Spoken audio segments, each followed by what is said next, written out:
अस्सलामुअलैकुम। बोल news headquarter में खुशामदीद। मैं हूं मुदस्सर इकबाल। मैं हूं आपके साथ वरीशा जुल्फिकार और मैं हूं सुमैया रिजवान। हेडलाइंस आपने जानी। लेकिन सबसे पहले आपको अहम खबर देंगे। तारिक रोड पर मदीना मस्जिद की तामीर का मामला। अटॉर्नी जनरल की अदालत से मस्जिद के इनेदाम के फैसले पर नजरसानी करने की अपील।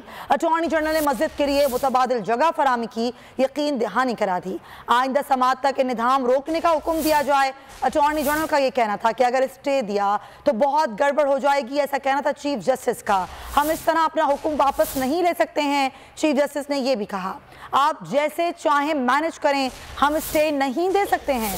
अदालत के सामने तमाम हकाइक नहीं रखे गए। मजीद बात करेंगे हमारे नुमाइंदे शाहिद हुसैन से। जी शाहिद।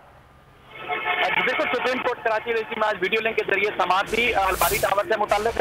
उसी दौरान जो अटॉर्नी जनरल पाकिस्तान खालिद जावेद साहब हैं वो अमरा अदालत में खड़े हुए। उन्होंने कहा कि सुप्रीम कोर्ट ने 28 दिसंबर को हुक्मनामा जारी किया था मदीना मस्जिद को मस्मार करने के हवाले से, उस पर नजरसानी की जाए।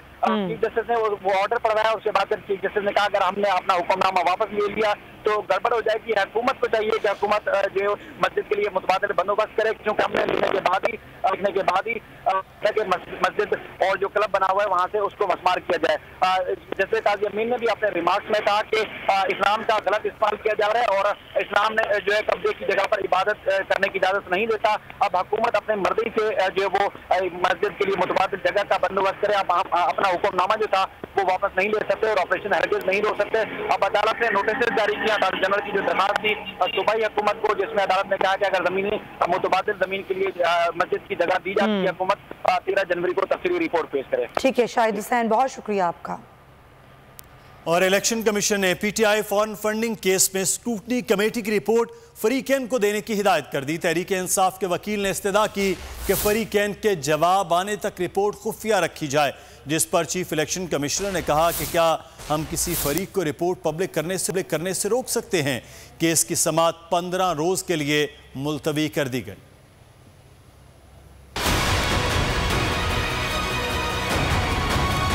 पीटीआई फॉरेन फंडिंग केस में स्क्रूटनी कमेटी की रिपोर्ट खुफिया रखने की पीटीआई की इस्तदा मुस्तरद। केस की समाअत पर चीफ इलेक्शन कमिश्नर ने रिमार्क्स दिए, क्या हम किसी फरीक को रिपोर्ट पब्लिक करने से रोक सकते हैं, जिसके बाद इलेक्शन कमीशन ने रिपोर्ट फरीकैन को देने की हिदायत की। समाअत 15 रोज के लिए मुलतवी कर दी गई। मीडिया से गुफ्तगू करते हुए दरख्वास्त गुजार अकबर एस बाबर ने कहा कि फॉरेन फंडिंग केस में 7 साल लग गए। पीटीआई ने 28 बैंक अकाउंट्स छुपाए। इमरान खान 4 मुलाजमीन के अकाउंट्स में रकूम की मुंतकली से आगाह थे। 9 बैंक ऐसे अकाउंट्स हैं जिनके सिग्नेटरी छुपाए गए, जिसमें इमरान खान शामिल है।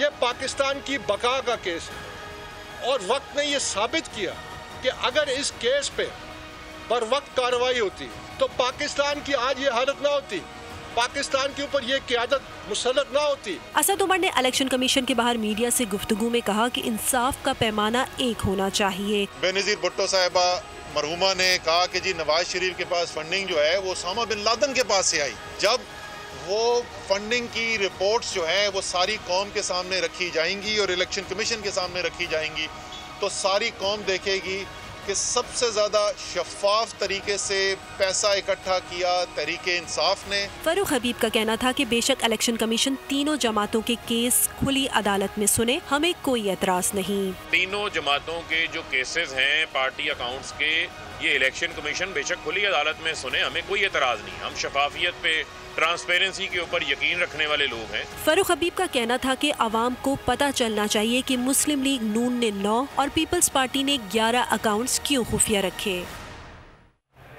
और इस्लामाबाद हाई कोर्ट ने इमरान खान के ख्वाजा आसिफ के खिलाफ 10 अरब रुपए हर्जाने के केस में ट्रायल कोर्ट को कार्रवाई आगे बढ़ाने से रोक दिया। वजीर आजम को नोटिस जारी करके जवाब तलब कर लिया गया है। चीफ जस्टिस अतहर मिनुल्लाह ने रिमार्क्स दिए, कहते कि इज्जत का केस तो 2 माह में फैसला हो जाना चाहिए था। समाअत 12 जनवरी तक मुलतवी कर दी गई। और वजीर आजम ने कभी अवाम की बात नहीं की। बदकिस्मती से पार्लियामेंट को बंद कर दिया जाता है, बहस नहीं होती। दुनिया में पेट्रोल की कीमत कम जबकि पाकिस्तान में ज्यादा हो रही है। पाकिस्तान पिछले 3 साल से बदतरीन महंगाई की लपेट में है। मुल्क की तारीख में जितने कर्जे लिए गए थे ये हुकूमत उसमें 50% इजाफा कर चुकी है।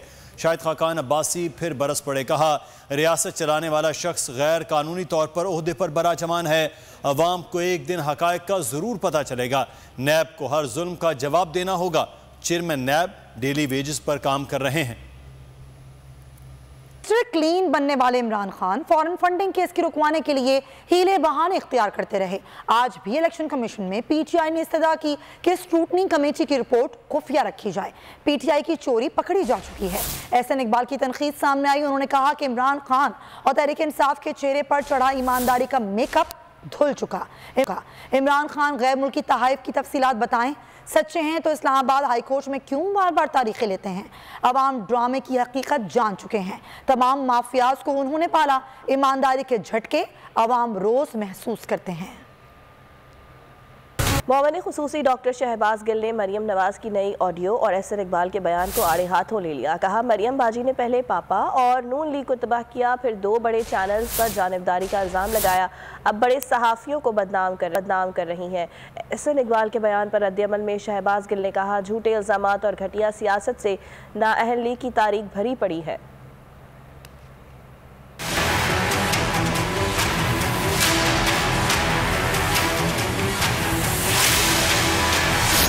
मरियम नवाज की नई ऑडियो का मामला और एहसन इकबाल के फॉरेन फंडिंग केस में तहरीक इंसाफ पर इल्जामात। पीटीआई रहनुमा शहबाज गिल ने जवाबी वार कर दिए। डॉक्टर शहबाज गिल का मरियम नवाज की नई ऑडियो पर कहना था कि मरियम बाजी ने पहले पापा और नून लीग को तबाह किया, फिर 2 बड़े चैनल्स पर जानिबदारी का इल्जाम लगाया, अब बड़े सहाफियों को बदनाम कर रही हैं। उनका कहना था, बाजी जिदू भी बोलेगी कमाल ही बोलेगी। एहसन इकबाल के बयान पर रद्द अमल में शहबाज गिल ने कहा, झूठे इल्जामात और घटिया सियासत से नाअहल लीग की तारीख भरी पड़ी है। नाअहलों ने पार्टी के अकाउंट्स भी मनी लॉन्ड्रिंग के लिए इस्तेमाल किए। नवाज शरीफ ने पार्टी को 10 करोड़ रुपए दिए और अगले रोज 4 करोड़ अपने अकाउंट में डाल लिए। तहरीक इंसाफ ने अपने 40,000 डोनर्स की लिस्ट इलेक्शन कमीशन को दे दी है। वजीर आजम इमरान खान की लड़ाई जाती नहीं बल्कि इस मुल्क के मुस्तकबिल की जद्दोजहद है। एक तरफ सर्टिफाइड सादिक व अमीन रियासत मदीना पर यकीन रखने वाले वजीर आजम इमरान खान हैं, दूसरी तरफ अदालतों से सर्टिफाइड चोर और जालसाज सिसिलियन माफिया कहलाए गए मफरूर हैं। और अब बात करेंगे ओमिक्रॉन की। कराची में एक बार फिर निशाने पर है। शहर कायद में कोरोना मुस्बत केसेस की शरह 9%, जबकि ओमिक्रॉन केसेस की तादाद 101 हो गई है।